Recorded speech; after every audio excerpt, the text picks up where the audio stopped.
Hello, everyone, and welcome to T-Rec Podcasting. My name is Jesse, and on today's episode, I will be speaking with photographer Pat Gorraiz.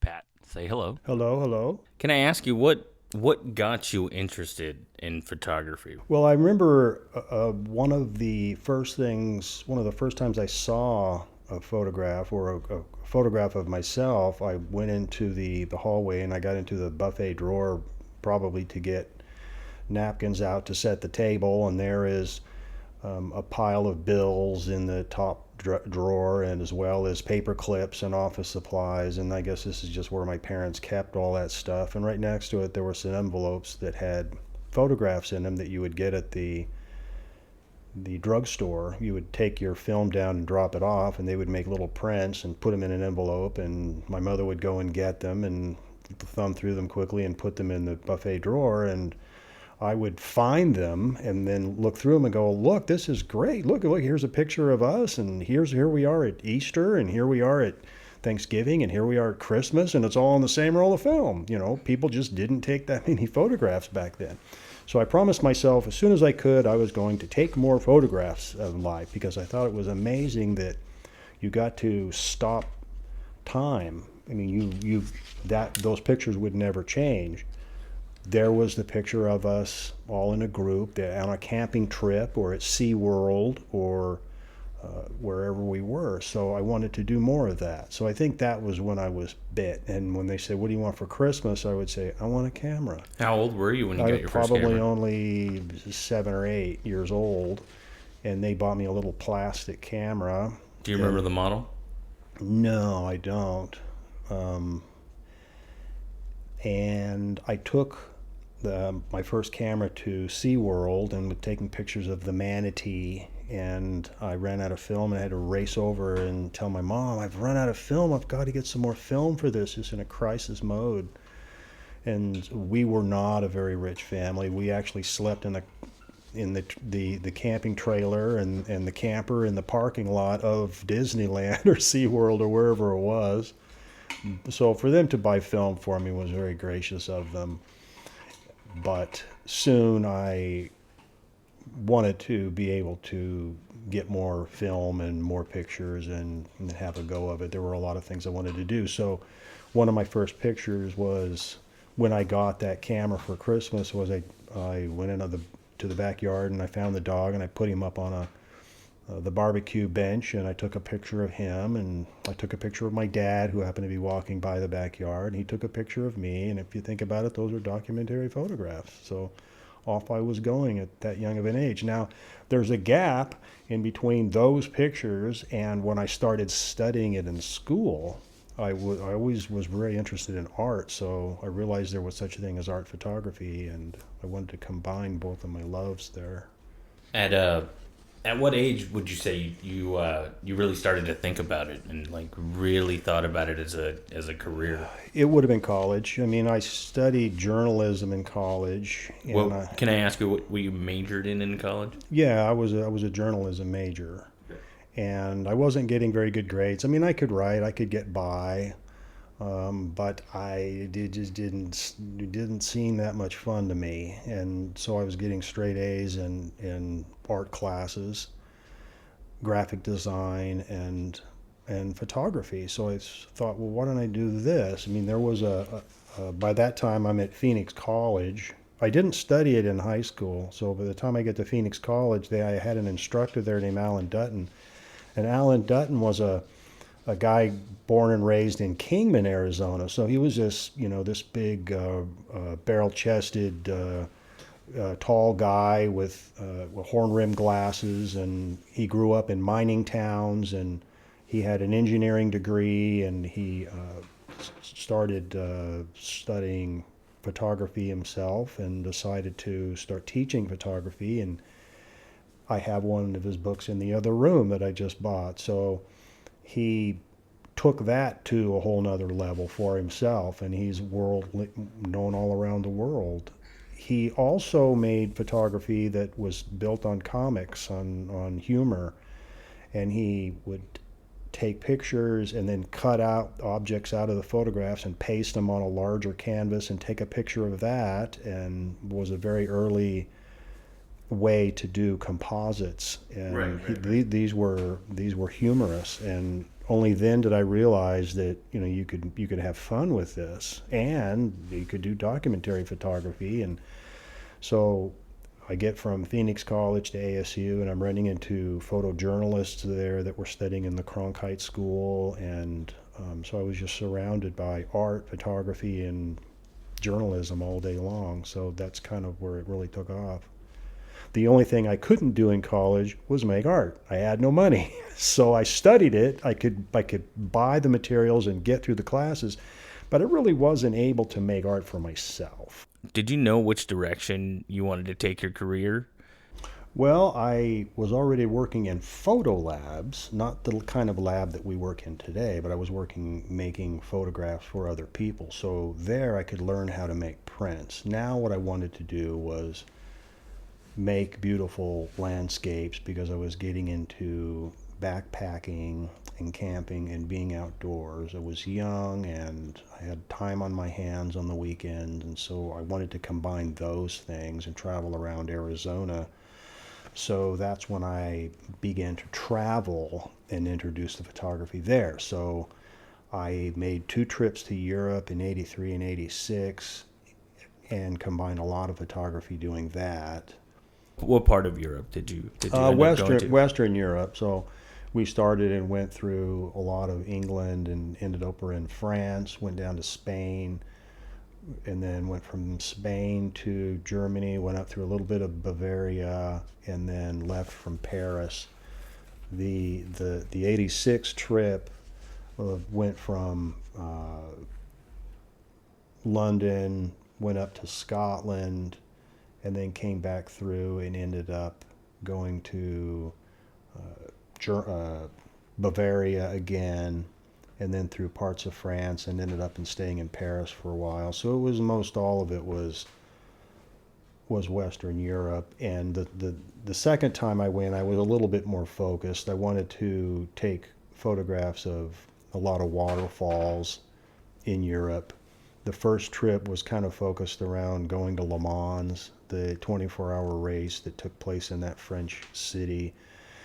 And then I would not probably try that again the way we did it. We were trying to hitchhike down there and didn't have a lot of luck. I mean, who's going to pick up 2 guys with backpacks bigger than they are when they're driving Renaults? I mean, it just doesn't make sense. The only way we were able to get to Dover anyway was a guy in a gigantic Bedford lorry picked us up, and we had to just hang on to this flatbed for dear life to make it down to Dover, and then got across the channel and then got stuck there, and then we're backpacking all the way over to Le Mans, which took several days, and missed part of the race. But we finally made it there, and once we made it to Le Mans, then we could sleep inside the track where there was a campground, and then the race would just go on around us. So it literally goes on for 24 hours. It does. That's the design of it. Is the endurance is part of the style of race that it has become. Does it still go on to this day? It does. It does. Now, when we were there, Mario Andretti, the Andretti family was going strong. Mario Andretti was the patriarch of that family, and he came in third. There were 2 guys that were Americans that won it, came in first and second, and they were driving for the Porsche team, I believe. And so I have photographs of them. But along the way, I'm taking pictures of the trip itself, getting down there, the obscure nature of trying to backpack through Europe. I mean, we had $20 a day to get room and board and food, and I don't think you could try that. We did the whole trip on less than $900. Oh, damn. And I don't think you could do that nowadays. Well, I think we got into the race for $21. I think it was 63 French francs, which I think it was 4-1 at the time, something like that. The ratio. So we learned a lot about how to eat out of a garbage can. And so there was a lot of learning there. So we made sure when we went back in '86, it was a little different. We had credit cards, and so we were able to get to some of these waterfalls in England and then in Germany and do that. But all along the way, I'm taking photographs and running into people that are with you and against you. We had to be very careful and look over our shoulders many times. What do you mean people against you? Like other photographers, or no, just people that wanted, a handout in dark corners of Paris that you didn't really want to hang around them a long time. Yeah, we ended up sleeping in a car in Paris because it was raining and we couldn't sleep outside, and we couldn't sleep in the train station because they were going to close it, so they wouldn't let us stay in there. So some of what we had to do didn't have anything to do with photography. It just had to do with trying to get through the next day. But I do have a lot of photographs of those areas, and I look back fondly and just shake my head at them. But the whole idea was to try to get pictures of places in the world and then sell them as art photography. And that did and didn't work. I did take one photograph of a street sweeper in front of a very colorful wall, and I've sold that enough times to have paid for that trip. So it did work. Right. I didn't think about it at the time, but that ended up being the one photograph that sold enough to make the money to pay for the whole trip. So it kind of paid for itself in the long run. And it was truly a snapshot, what they call a snapshot. So it's a hunting term where you're walking with a rifle and you pull it up really fast and shoot the bird out of the sky, I think is where it comes from. Well, this was me walking through Switzerland, and I pull up the camera real fast from my hip and take 3 shots of this street sweeper, and 2 of them were too late. It was only the first one that worked. So I was definitely honing my skills. I was getting better at this, and I knew what to look for. My composition was better. I was isolated, so I didn't have to worry about a lot except just looking for good pictures, and thought about it 24 hours a day. So I did have a lot of growing up on those trips that did pay off for me in the long run. I did develop kind of a style. And what style is that? Well, a documentary style, a street, what they call street photography. Okay. And this is, again, straight photography. It's not manipulated at all. I did have another picture of a student, a little girl in Dover, that was just walking by with a pink lunch pail that stood out.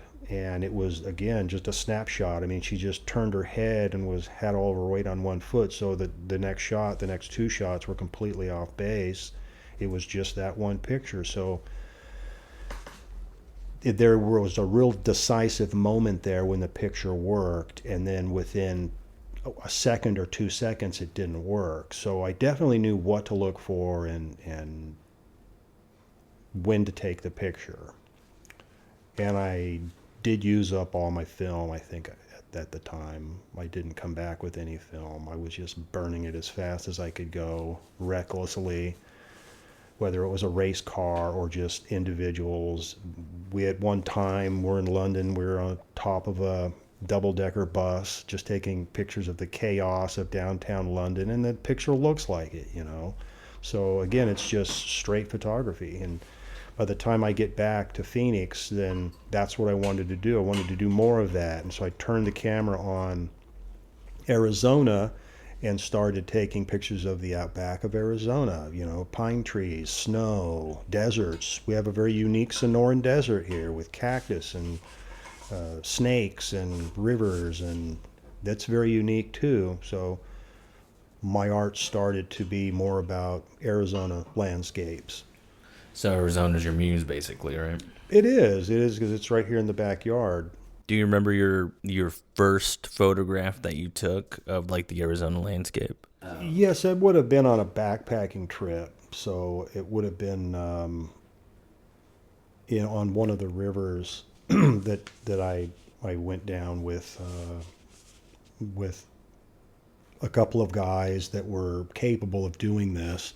I think probably the first trip that comes to mind was a a snow trip where we were on cross country skis and ended up sleeping in the snow. Was very, very comfortable, very quiet, no bugs, no dirt. But we were on skis, and I have some pictures from that particular trip that really seemed to stand out as a really, really early one. And this was all kind of coming on. I'm also starting to do more commercial work at the same time because it could pay right away. Like, let's say a wedding, or one of the first commercial jobs I ever did was a portrait, just a portrait of a family, and it was just terrible. So I had to get better at doing that. So I had to come up to speed on what did I do wrong, what can I do better, what did I do right, what kind of gear do I need. So I had to learn how to light a family with lights, with window lights or shade or whatever it was. So you learned how to light after college? Yes, pretty much. In college, I'm studying art photography. You don't have to have a lot of studio lights for yeah, that. yeah. So when I get out of college, then I have to realize, well, what kind of lights do I need?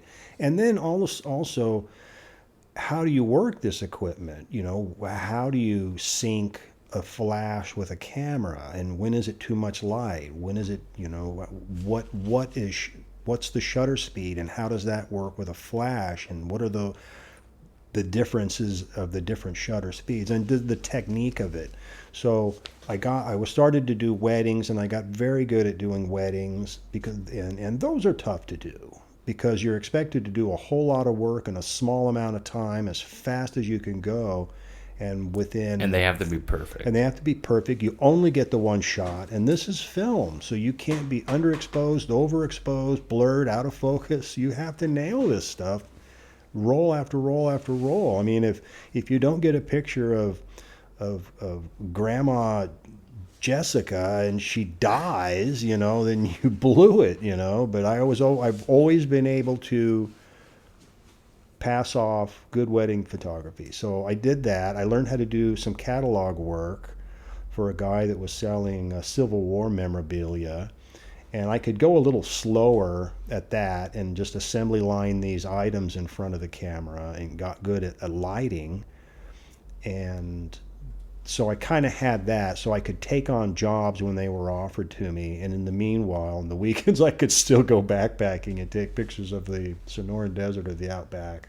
So that worked out. I was doing them both. But nowadays, I think since I have a job with medical insurance, I can just focus on art photography. I don't have to worry about doing a lot of commercial jobs that aren't right for me. I was working with other photographers too that were more established, and if they didn't want to do the jobs, they could give them to me, and then I could do weddings on my own, and word of mouth seemed to keep me busy.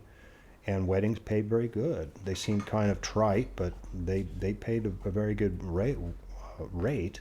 Then I could make money as an assistant, and I could make money doing other jobs, whether they're just catalog work, or I could take on an assignment where somebody wanted a picture of a brick wall to go to act as wallpaper, so they could print it as giant as wallpaper, and then just use it as wallpaper. So I had to use a specific kind of camera and drive around Phoenix until I found a brick wall that was the right, and then find out when it was in shade, and then find out when I could get there. And then, so I mean, all these commercial jobs were all very different. It was very, very much a problem solving thing.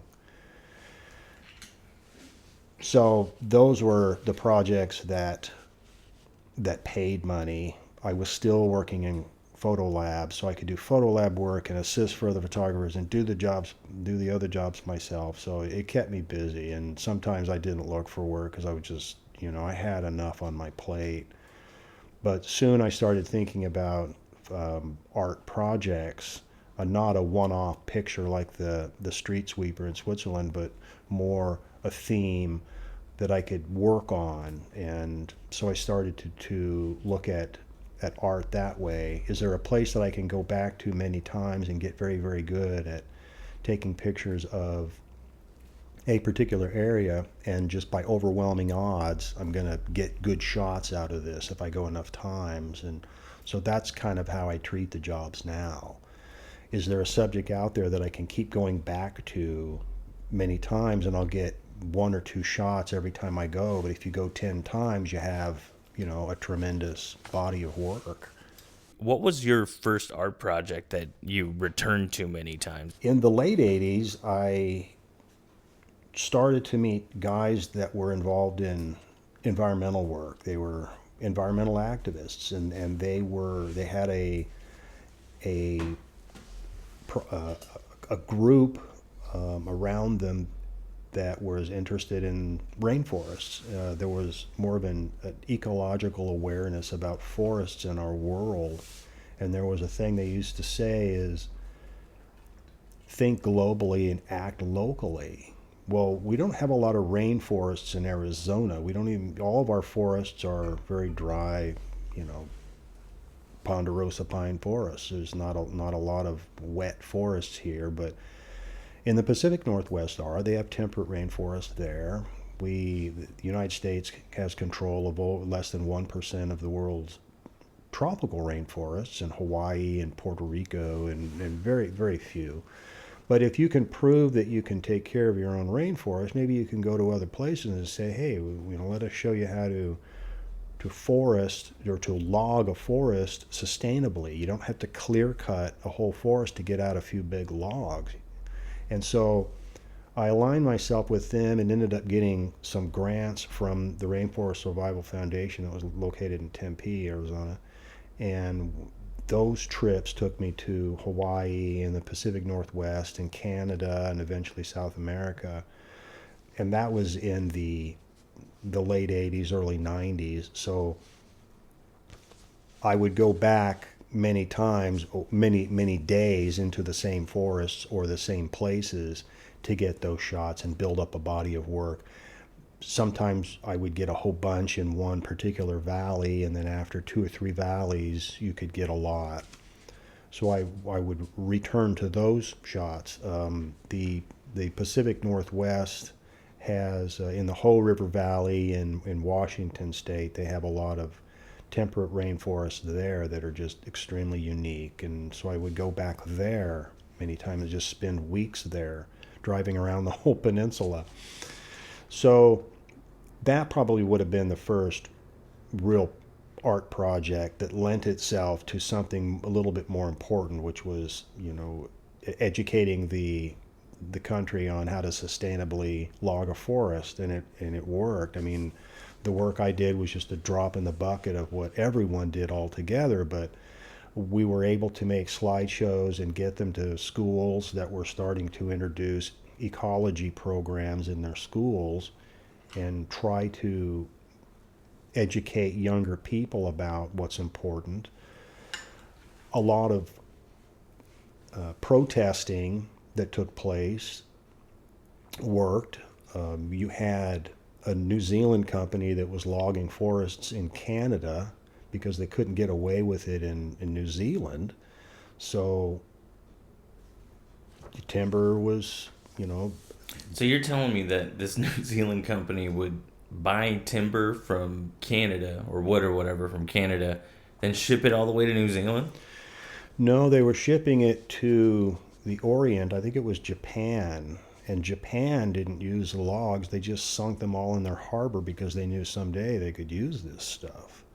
And so they were paying for these logs and weren't even using them right away. So there was a lot of weirdness going on, and clear cutting was happening a lot. What's that? What does that mean? A clear cutting, you just go in and you take a mountainside and you just bulldoze the whole thing because there are trees in there that you can sell, and just trash the rest.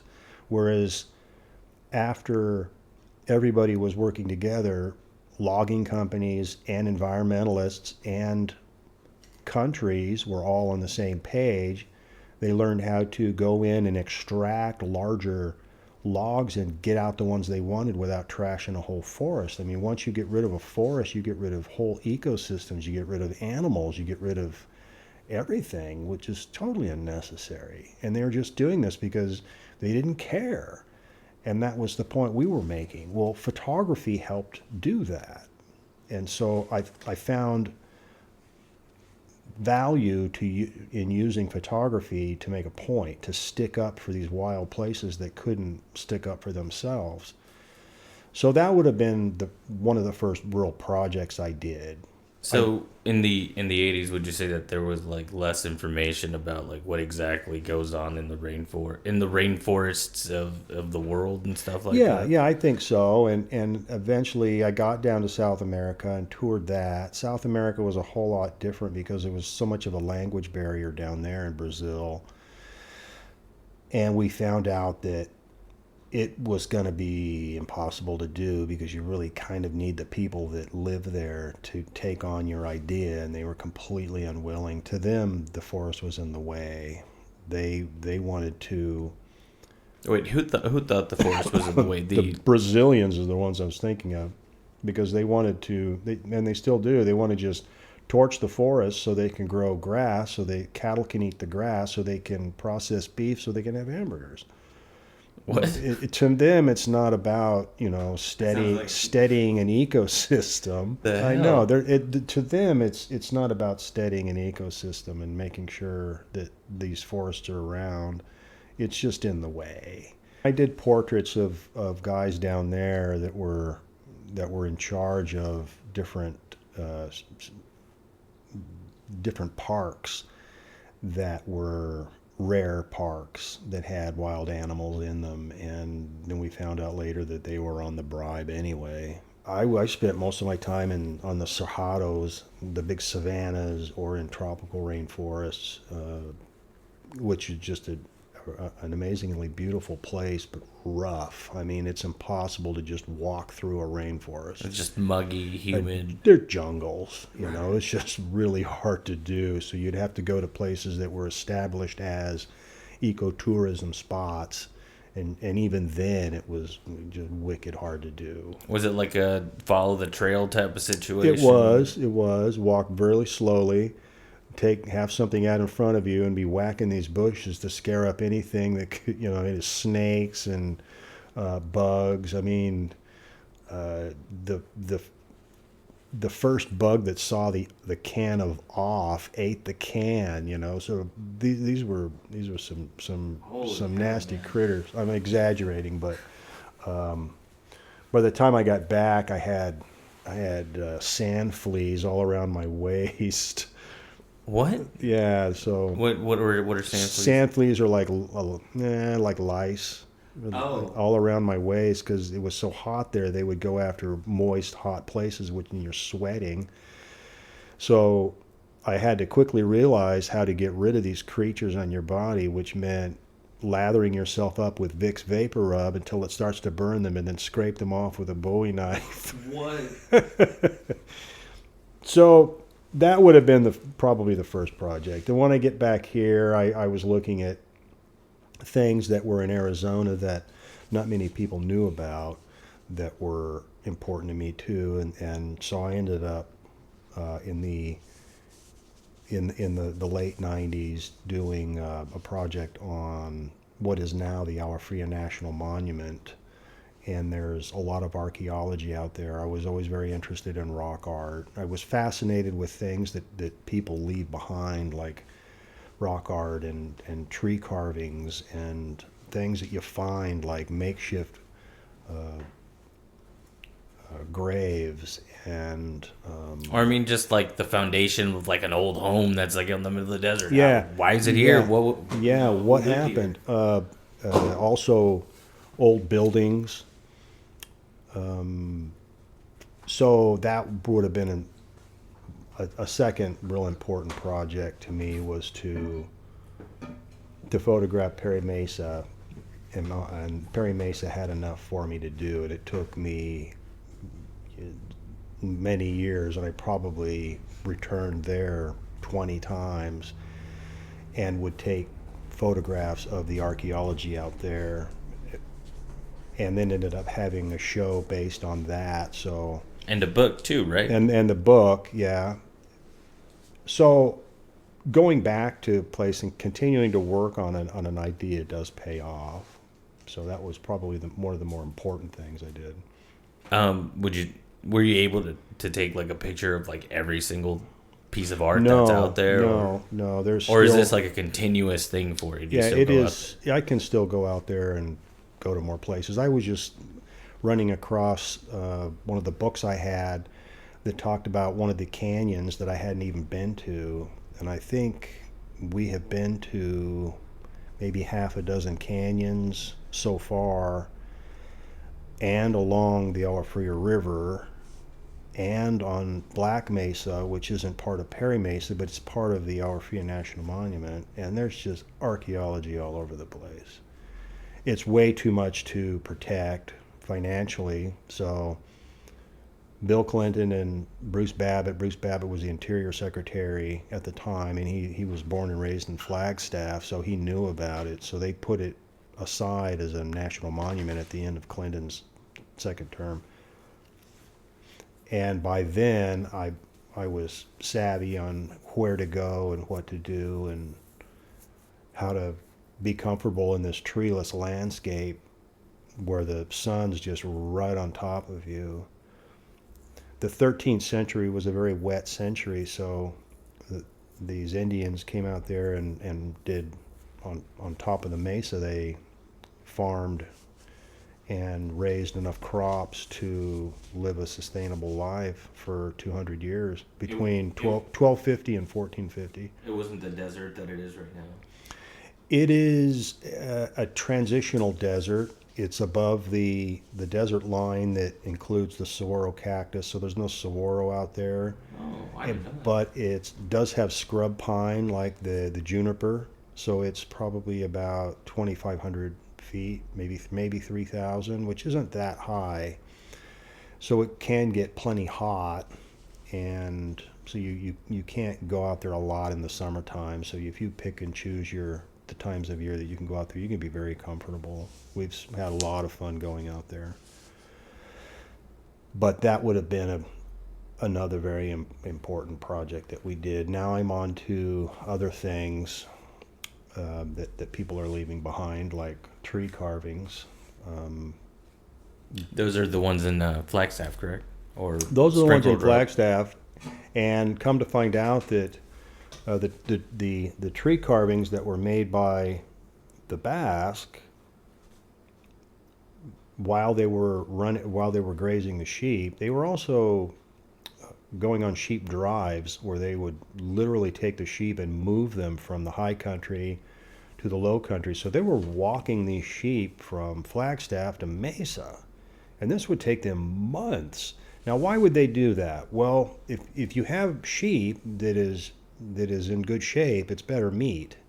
And so it would give these sheep exercise. Plus, there was public grazing all over the place, so they could just walk them all the way down off the rim, down through Young, Arizona, and then end up over by Roosevelt Lake and end up in Mesa. Oh, I didn't know that there was such a thing. Back then you did. I mean, you had to get a permit to graze your sheep, and you couldn't overgraze an area, so you had to move the sheep around, and they would take them up onto Perry Mesa and take them up there. And we found out that there was some overlap between Perry Mesa's archaeology and the Basque archaeology. So the Basque would come along, see a corral that was built by Native Americans, and they would build onto it and then put their sheep in it at night, so they didn't have to worry about the coyotes that were wandering and mucking up everything. Mm-hmm.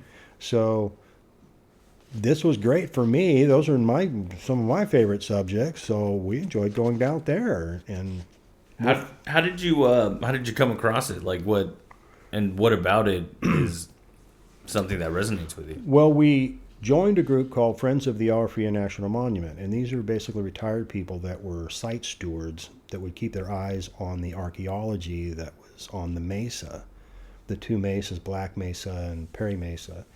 And these site stewards knew where all this stuff was. They just liked getting out and going for hikes and identifying them and finding more and more of them. Look, hey, we found some more rock art over here on the edge of this particular canyon, and Nobody even knew about that stuff.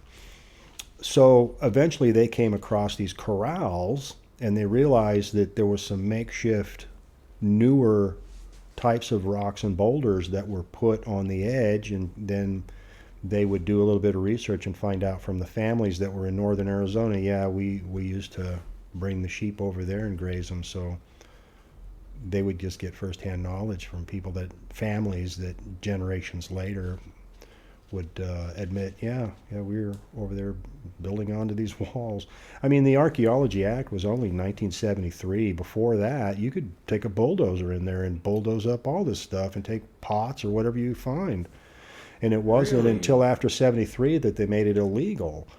So there was no big deal to add on to a corral. You weren't destroying any archaeology before that. But, and this was done in the... Would you say that, I guess, those areas be considered like national parks in order for them to be protected? Or did that all happen in 73? Because I didn't know. I thought... Yeah, the Archaeology Act, I believe, protects archaeology wherever it is. Okay. And the only problem they had was when the archaeology was on private land. But if it was in a national park, a wilderness, BLM land, state land, a national monument, all that was protected under the Archaeology Act.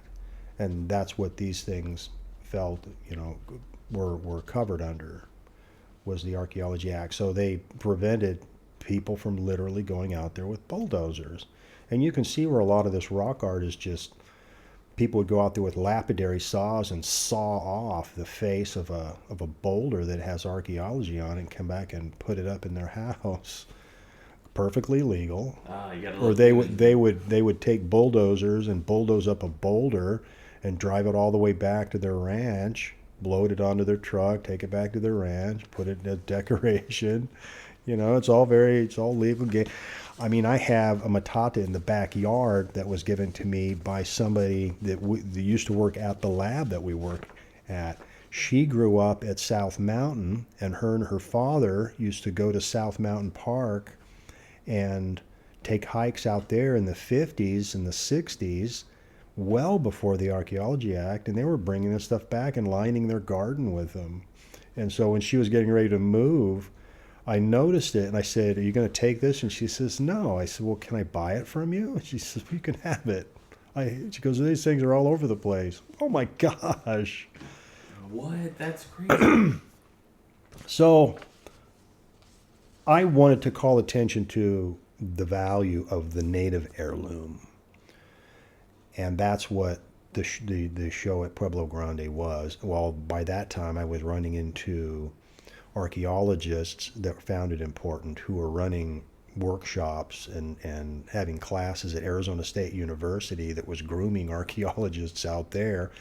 And they were working on the mesa, and they said, "Great, your pictures they're going to work right with our dialogue." So they combined the two at the Pueblo Grande Museum and had a show there in 2010, which basically it was called Legacies on the Landscape, and it was calling attention to this Native American heirloom that was given to everybody, and said, "Look, we need to protect this."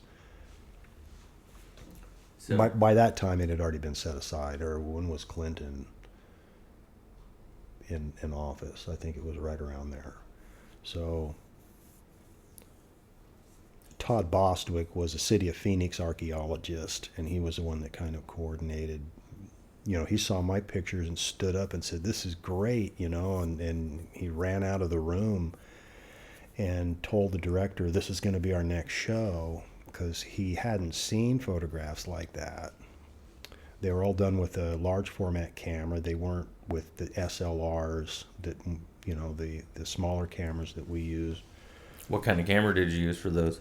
Well, a view camera yields a transparency that's 4 inches by 5 inches, so they're called 4x5 cameras. They all require tripods and a lot of setting up time. They're very cumbersome, and they use sheets of film instead of rolls of film. So you load sheets into a holder, and you put the holder into the camera. So like an old time. That's right. Oh, right, that's right, pretty right. cool. Yeah, and they're beautiful cameras. So I redid the whole project on large format cameras. It took me like 5 years to continue to go out there and do that. So I got better and better and better at it. And again, learning how to light it or what time of day to be there. Because if it faced one way, the sun had to come over here. So what kind of day was that? So I remember going out there and just kind of sitting on the tailgate of my truck because I knew, the next morning was going to be the only time that this was going to work. So I would get up well before sunrise with a flashlight and drag all this camera gear down off the mesa, walk through the desert, and then set up the camera in the dark, and then photograph the sunlight. And by the time the sun came up, boom, boom, boom, you get 2 or 3 shots, and now the light's too harsh, so your job's done, and you head home at 7:45 in the morning. Wow! I didn't realize so much, and so much went into taking only 3 pictures. Yeah, I mean, just that. So that one was one of them, right there. The one back here, in that corner. So these all came from Perry Mesa. So those are the kind of projects that I'm doing now. Okay. That I can do while I still have a full-time job and I have medical insurance. Right. Because because you need medical insurance. Yeah, I mean, you don't want to fall out in the middle of the desert. Right. And have to be airlifted, Yeah, and my girlfriend Shirley always tells me you can't go alone. You got to go with somebody. Everybody tells you. So you always go with a buddy, huh? I go with whoever can go with me. She goes with me sometimes. When's the last time you've been out there? It's been, we have gone to some of the meetings for the Friends of the Alafia National Monument that are near there in the last 3 years. But I think to camp, it's been probably 7 or 6. I think probably the last time I was out there, I got stuck in my truck. Shirley and I and another friend of ours, I got my truck stuck in the mud, and so we spent the whole day trying to get that out. And so I think that was the last time we were there, and that's probably been 6 years ago. So maybe more than that, more like 8 years ago. Okay. And I want to get out there more, but every time I think about it, there's always something just a little bit more important to do, like the projects I'm doing now that I want to wrap up. And what's one of your latest projects that you got working on right now? Well, the one that is right here in front of us is about tree carvings. Is this the Basque carvings? The Basque in tree Flagstaff? carvings, yes. And so I feel like I have enough of those to do. I'm just trying to find out a wonderful way to present them. So like book or... Yeah, in a book form or something that lends itself to a museum as opposed to an art gallery, because I think it really needs words. I think it needs more of a commentary on what the photography is all about and what the tree carvings are all about and why the tree carvings are important. Are the tree carvings like protected under that act, or is that something that would be considered like vandalism?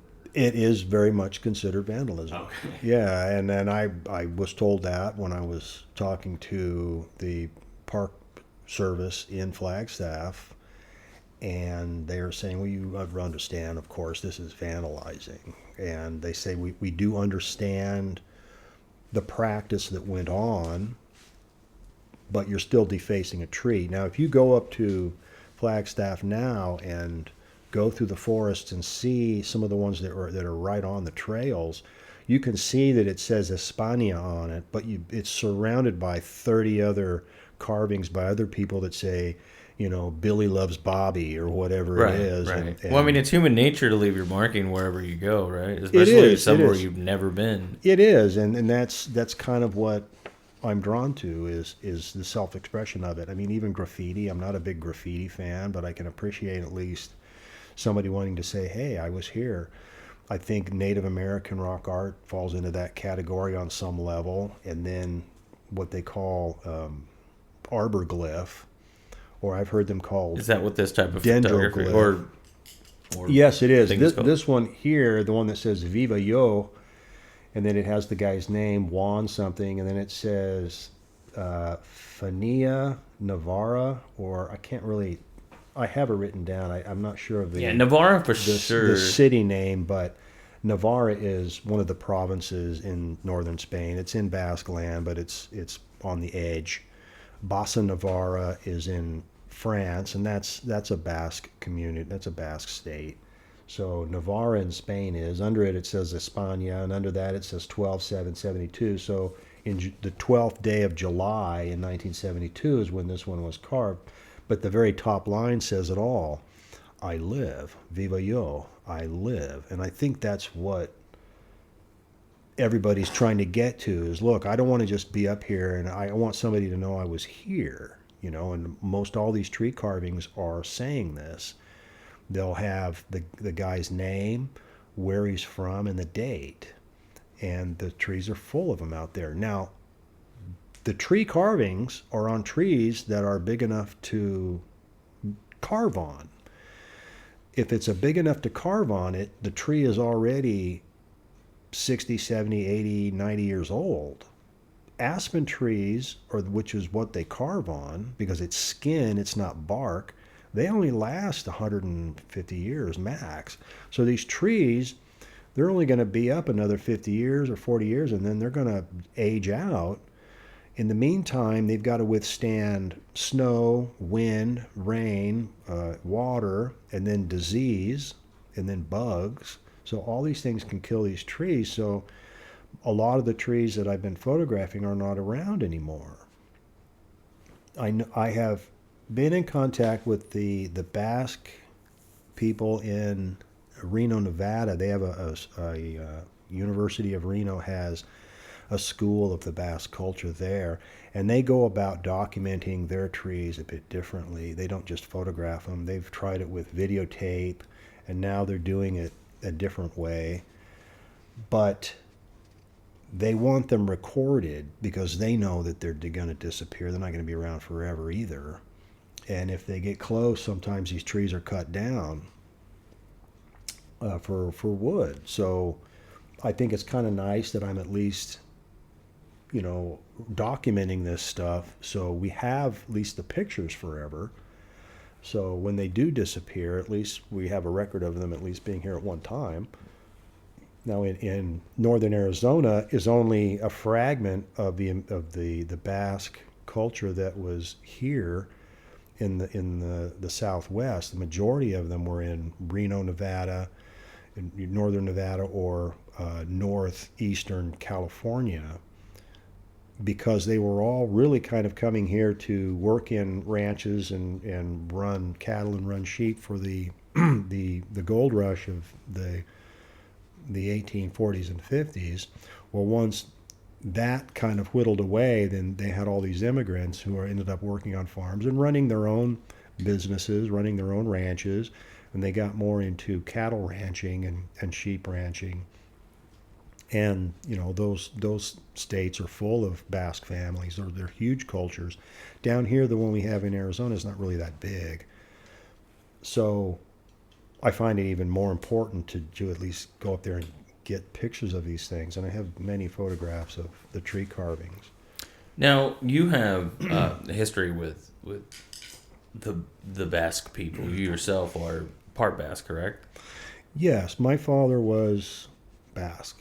And so it makes me half Basque to a point. We did our DNA, our genealogy, or our DNA, and apparently I'm 18% Iberian Peninsula related. So apparently I'm a little bit more, I got a little bit more of my mother's genes, and they're more Brits, whereas my dad, my other brothers and sisters probably have a bit more Basque blood in them.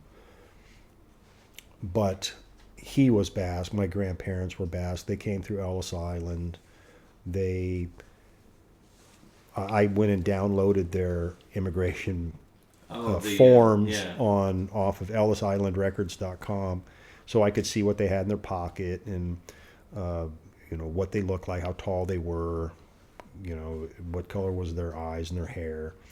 I realized then that my grandmother came over with her sister. We knew that. They came over in 1917, and they were only like 17-year-old girls. But what I didn't know is that their father was with them. So this would have been, my father's grandfather. And so when I took that piece of paper to lunch that Sunday and showed it to my dad, I said, "Look, here's your mother's immigration papers, and by the way, this guy right here was your grandfather." He'd never even met the guy. So when they arrived, the girls said, "We're going to Williams, Arizona to herd sheep with our cousins," or maybe it was Ash Fork. But the guy just took off. They never heard from him again. I did managed to meet my grandmother's sister. Her name was Dominique, and so that brings me closer to my family to do this particular project. And after talking to curators from museums, and I show them my work, they say, "Well, this is what you need to do because this is closer to home." So I really had to turn this into a full-time project. Have you ever been up through I guess the Basque area of Spain, or is Basque a yes region or a state? It's they have five they have 7 provinces between north on the Iberian Peninsula, which goes into France. So there's 3 provinces in France, and then there's 4 in Spain. So there was a common graffiti in Basque Country that said 4 + 3 = 1, and it meant we're all together, even though you're in France and I'm in Spain. We had an employee, Vicky Scott, that was our production manager for a while there at Imagecraft. She was part Basque, but she was French Basque, maybe Chuchura. I think she might have been. I thought she was French. She might have been Basque. I don't remember. But I run into people, here and there that have Basque blood in them. But most people have never heard of the culture. They certainly don't know where the Iberian Peninsula is. They think it's in the Middle East. No, really. Yeah. I mean, it sounds exotic. Yeah. But the books that I've read, there have been Basque people all through the history of our country. They were governors of Nevada and senators, and they were writers. They're actors. Hector Elizondo is Basque. So there's plenty of Basque people around, but it's really they don't speak a language that's based in Latin. It's a pre-Indo-European language, so it's not based in Latin. It's not based in the Germanic languages. So what would you say it's closely resembles, or closely resembles? The closely related language would be something like a Gypsy or a Romanian language. But it's pre-Indo-European, so they precede Europe. So they were there at the time. It's like the old country. Yeah, they were dominated by, the Visigoths and the Vikings and the Ottomans and the Turks and the Romans and the Brits, and now it's the Spaniards. So they've been suppressed all the way along, and everybody that comes along and suppresses them ends up teaching them something. The Vikings taught them how to build better ships, so they got rid of whaling and put cod in its place, and so that worked out for them. When the Romans dominated them, the Romans taught them how to grow olive trees and develop olive oil. So instead of using whale blubber as oil, they could now use olive oil in everything, which I'm sure was a lot healthier for you. Yeah. And so they did the best they could, right. But they were not a warring nation by any means. No.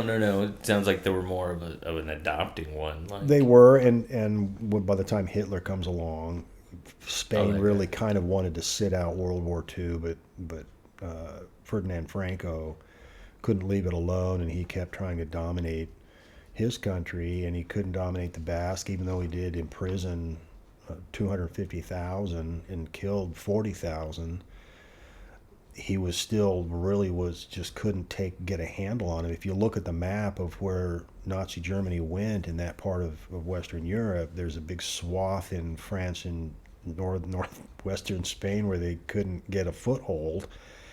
And so Hitler said, well, I know what I'll do. I'll just send the bombs over. And he bombed the Basque town of Guernica. And so that has gone down in history as being, a big earth-shattering thing for that culture. And it was not forgotten when Pablo Picasso was asked to do a painting for, I think it was the 1960 World's Fair, of the bombing of Guernica. He said, well, this is going to be my subject, the bombing of Guernica. I've seen that, yeah. Yeah, I know that portrait. Yeah, and so the people that are Basque know all about it. I have been backpacking in the Spanish Pyrenees, in the Catalonian mountains. Have you ever been back to, like, let's say your grandmother's or your family's closest known starting point, I guess, of descendancy? No, because I don't know where they were. We have since. Oh, so when you got the Ellis Island paperwork, it didn't tell you like what region they were from. It just said Europe. Yeah, it just said Basque land, and it would say what ship they got on to come out here. Oh, okay. So, but since then, my sisters have contacted people in Spain, so we have relatives there that we could go and hang out with. But there's plenty of communication online, back and forth between all them. So it's. We have found that we are connected to other families that are there, and they're very appreciative of it too. We did take a trip there as a family, although we didn't at the time. We didn't know how to. We couldn't get a hold of anybody there, but once they heard our name, it was terrific. There is a castle in 5 kilometers from Pamplona that is called Castillo de Gorraiz, and so we realized that there was a guy that built a castle up on the hill overlooking Pamplona in 1525, right in the middle of all the witch trials in Spain. So we wanted to go to that castle, and we did. We blew right in, all 11 of us, and said, hey, how's it going? We're the Gorraiz family. So it was nice to take my dad back there and put him in the middle of all that. And that was a real thrill for us to do that. There's also a golf course. They just call it Gorraiz Golf.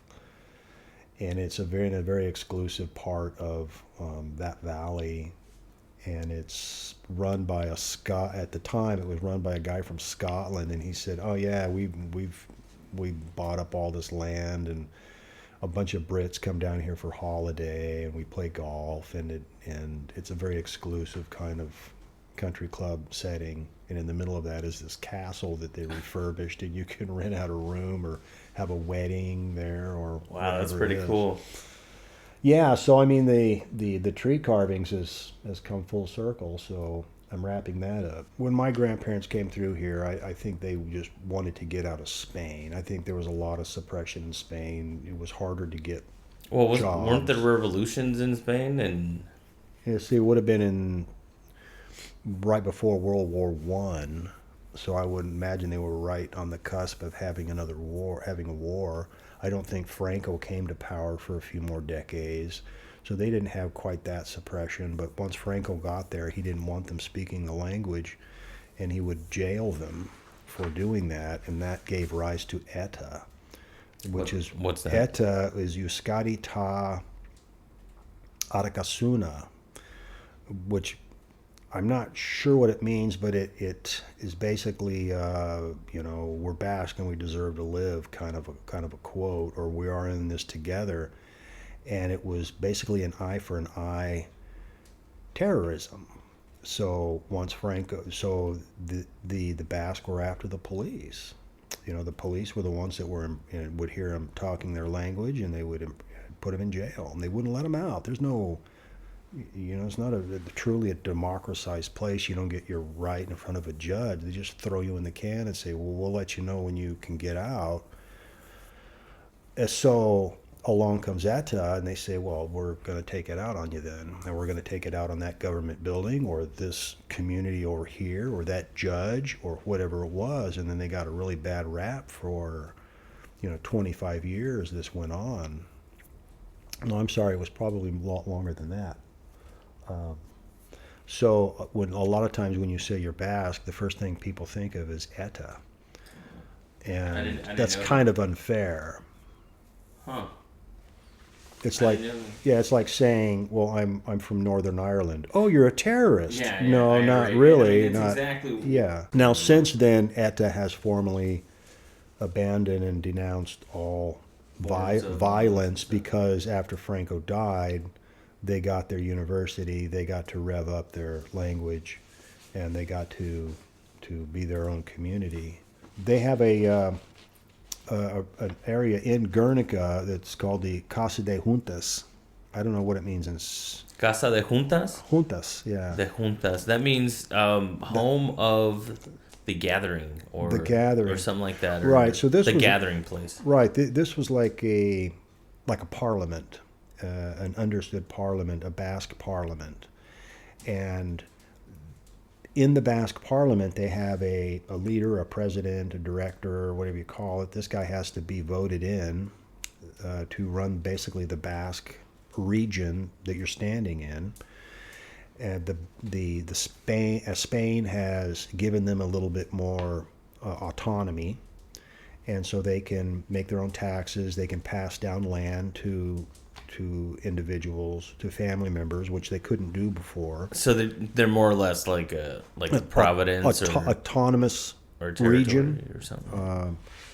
They pay for their own roads and infrastructure, whereas Spain doesn't have to worry about that. They pay for their own education. Spain doesn't have to worry about that. So they're completely self-sufficient. But they're not. They still interact a lot with the Spanish government on other things, I suppose. Is their currency Spaniard? Spaniard or European? They still use the or the euro? I guess is it the euro? It's probably the euro. Yeah, the euro. Yeah, I think. So that works, but they had this leader is called the Lehendakari, and he takes his oath under this oak tree that was in the backyard of this Casa de Juntas. And so when we were in Spain, we went to Guernica, and I'm explaining this to my whole family. I'm saying, yeah, this place was bombed, and so I got them to that district where the casa is, and I went into the backyard to the back area, and I looked for that tree, and the tree had since died, but they got a sapling of it and grew another white oak tree, and that's up, and that's what the Lehendakari takes his oath in front of now. That's pretty cool. And over in the rotunda, you see what's left of the original, which is just a snag. And so I explained that to my family, and my sister Rhonda's an arborist, so I said, well, Rhonda, what kind of tree is it? She goes over and looks at the leaf, and she goes, it's a white oak. So I went, oh, okay. So it was fun to take the family there. Did you ever think that that art photography was ever going to come full circle in a sense of like showing you more or bringing you closer a little bit to like your roots? Or familial roots? No, I never did. I certainly wouldn't have guessed that when I started getting into photography that it would have played a role in making a formal commentary on immigration like that. I would have never thought in a million years that would have played such a part. So, Pat, with you closing out or almost closing out your Arboglyph project, do you have anything else down the pipeline that you might be eyeing or working on? This other one that I'm doing is called 7 Summits of the Phoenix Mountains Preserve. And again, this is calling attention to the park that we have that is not a park full of grass that you can take off your feet and walk through. This is a desert park. So we don't have like baseball diamonds in our parks. We have rattlesnakes. It's a very different place. So, but it's very rare. We have cactus, and I want the public to enjoy this park. It's the Phoenix Mountains Preserve is one of the largest city-owned parks in the world, and it's very unique. So the project that I wanted to do was just call attention to it somehow. So I decided to climb 7 summits of the tallest peaks and then photograph those and then present that as one piece.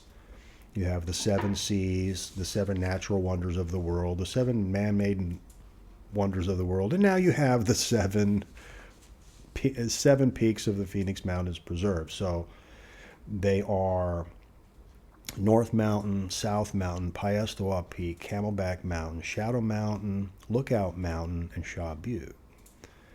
And so earlier, I went through and was basically taking a tally on how many good photographs I have from each peak.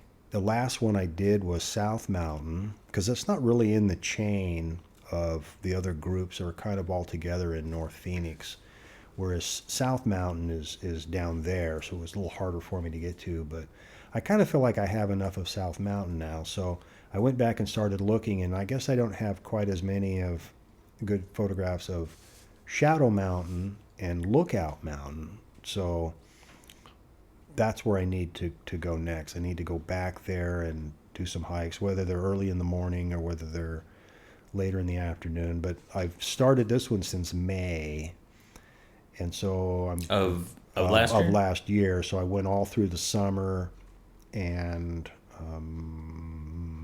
now it's the beginning of March. So is there a time of year that you would prefer to go, or are you Well, I'll go to the middle of summer, it's all good? Yeah, it's all good.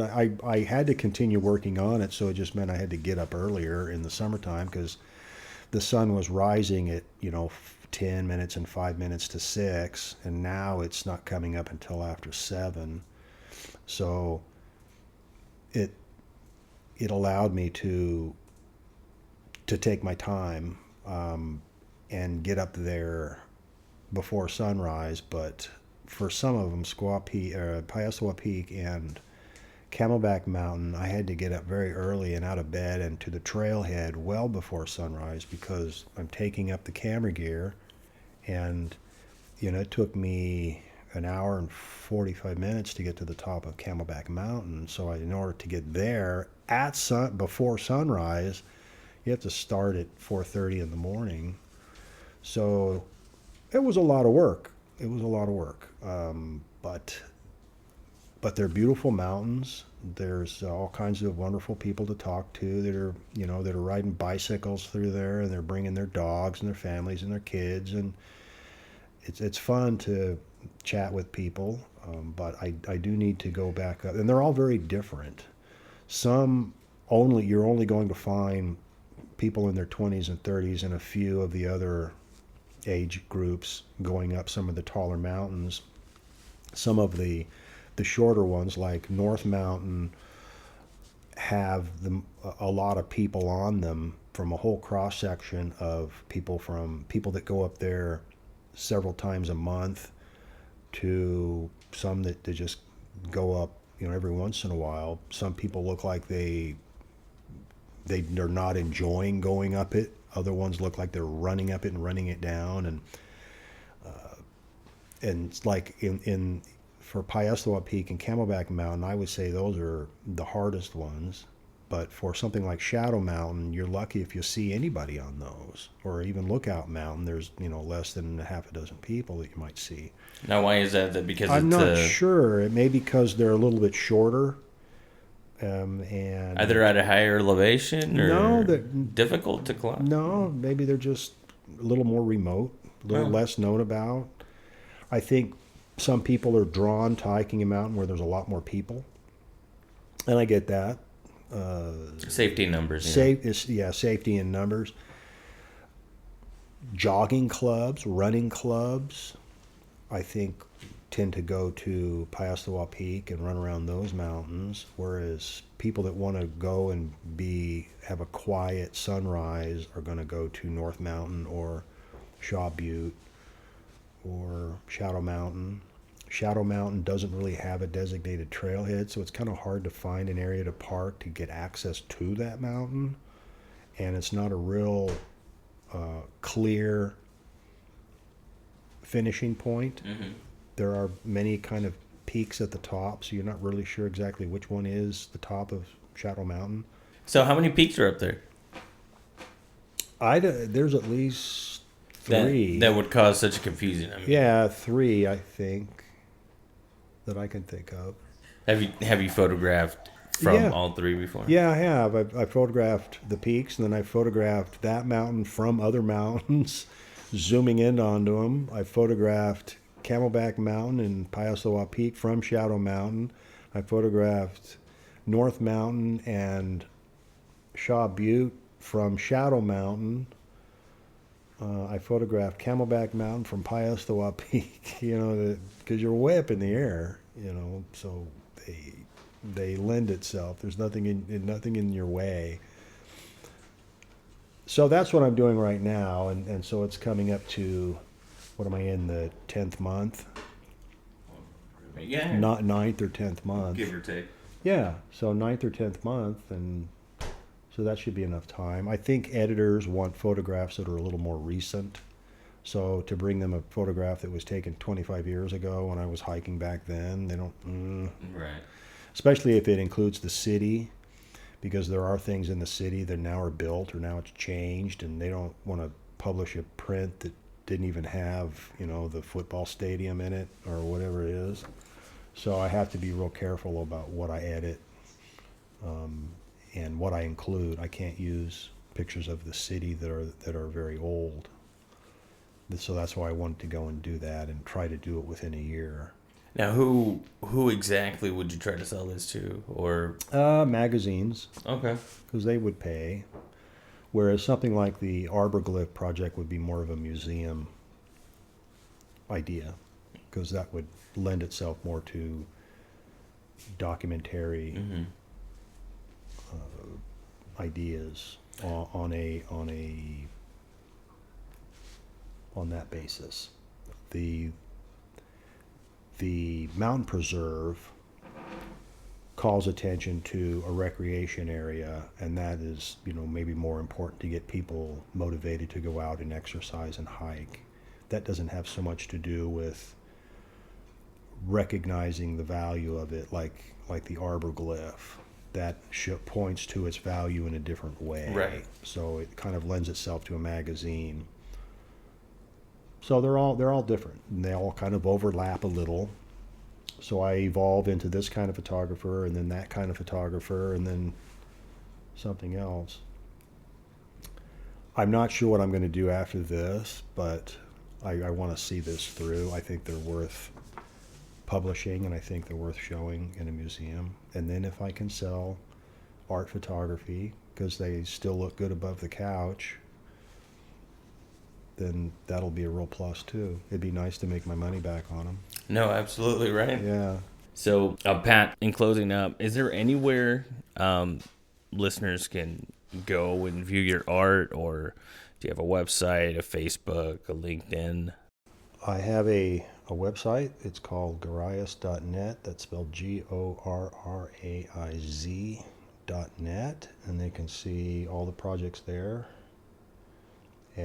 and get an idea of the stuff that I've done in the past. There's also some commercial work on there, and all my best work. I think I do need to upload a few more recent pictures on there, but that gives you a good idea. There's also a place to contact me if you want to see other portfolios too.